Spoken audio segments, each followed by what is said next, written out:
The AP's role in U.S. elections is really a foundation of what we are as a news organization, and it goes back to the very beginning. We have a vast network of people working on election night. In fact, there's about 5,000 people who will work for the Associated Press on election night gathering the vote.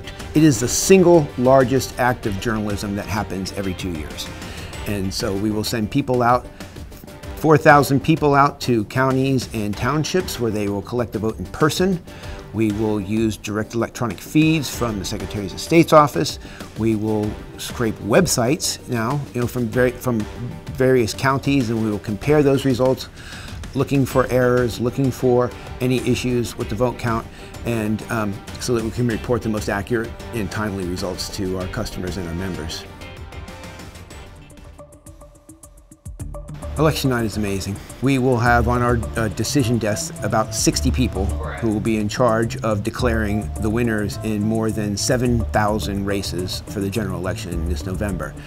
And we have state-based people who we call race callers who are responsible for declaring the winners in each of their states. We have Washington-based teams that help them. We have folks who focus on President, Senate, Governor. Of course, in the midterm elections, it'll just be Senate and Governor.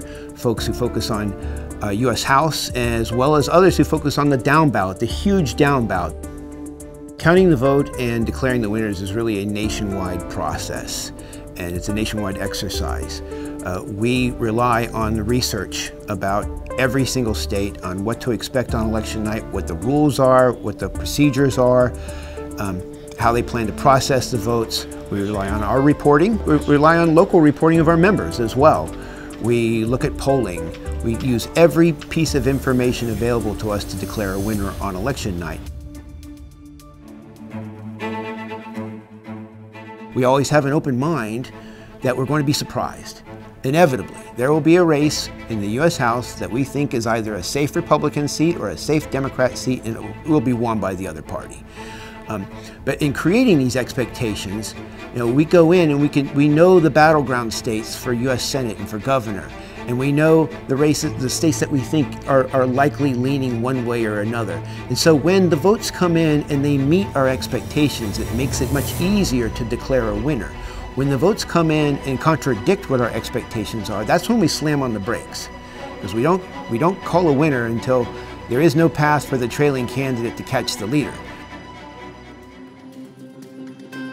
AP elections research is very important for our operation on election night. They also do the quality control work. So those are the folks they provide the research for us ahead of time.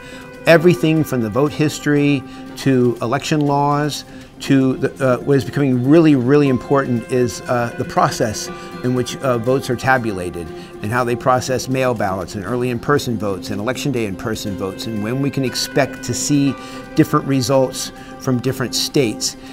In addition to all of what we call the quality control work that they do on election night. We don't do predictions, we don't do projections, we declare winners. And so when the AP says someone has won, and we write that on the wire, we write, Joe Biden elected president. There's no attribution, it's just a fact. And so we use that standard in making all of our race calls, and we tell our customers and our members and the public around the world that they can count on that.